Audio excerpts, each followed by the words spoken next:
Hey guys, okay, so I'm taking Spirit Gum as an adhesive and I'm applying it to where I'm going to be putting the scar wax. Now you can use a number of things for this process, but I'm using Spirit Gum. So I'm taking scar wax, it's basically like a modeling clay putty type of thingy, and I'm taking a spatula to scoop a small amount out, and you're going to want to moisturize your fingers. I'm using olive oil and I'm just flattening this piece out. Then I'm going to apply it to my face, starting at the corners of my lips, and you're just going to want to smooth that thing out. It's really sticky, so you have to repeatedly moisturize and try to work in small sections and flatten out the sections first. I found that works best. It's a really tricky type of thing to work with, but the end result's definitely worth it. So just remember to always moisturize and smooth out your edges so it blends in with your skin well. You also want the middle section to be kind of thick, just so you have a really deep raised looking wound.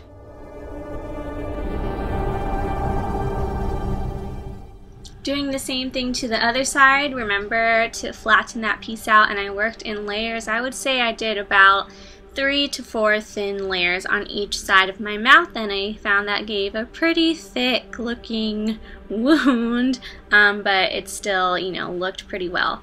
So I used a blunt little end of the spatula, but also kind of sharp, to carve out the smile in my face. I found out later that it was not the perfect smile, but wounds are not symmetrical or perfect in the first place, so that's okay.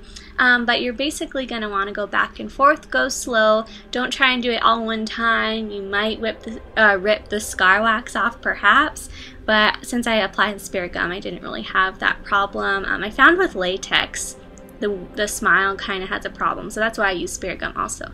But I'm also raising the corners of the smile to, or the top and bottom, to kind of give it a rolled, deep, raised looking effect. As you can see, kind of looks like a flap of skin.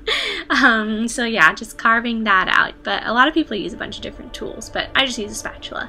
And I'm also putting foundation on just to kind of blend the wax and my skin, kind of make it more one uniform color, but this is optional. I'm gonna do some red irritated face paint around the edges anyway, so this is totally optional.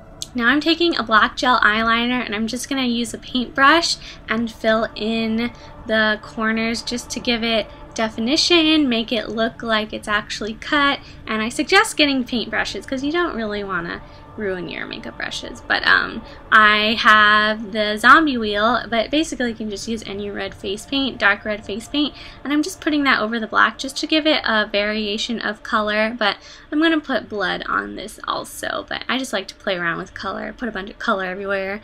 And I'm also kind of stippling that on the edges, but like I said, we're going to use blood.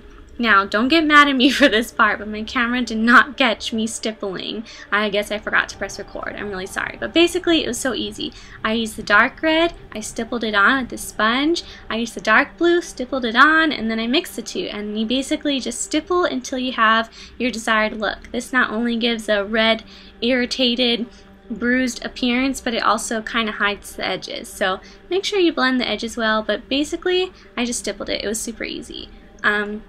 Now I'm applying fresh Scab, which is a thick gel type of blood, and I'm just going to be putting that in the corners of my mouth. I love this blood. It's super, super thick. It doesn't run. It looks dry and old. It's super rad, and a little goes a long way.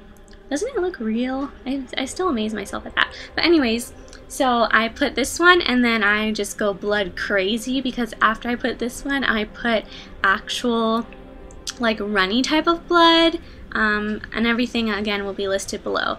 And it's I had trouble with this first one. I dropped everything, as you can see, but you're basically just going to want to drip it to whatever your heart's desire. I mean, it's blood, you can go crazy, you can put a little, it's really up to you. And I suggest being careful so it doesn't drip all over, and get a like pointed nozzle if you can. But basically that's it, you guys. I hope you guys like it. Thank you so much for watching. Like and subscribe if you enjoyed this for more tutorials, and I will see y'all later.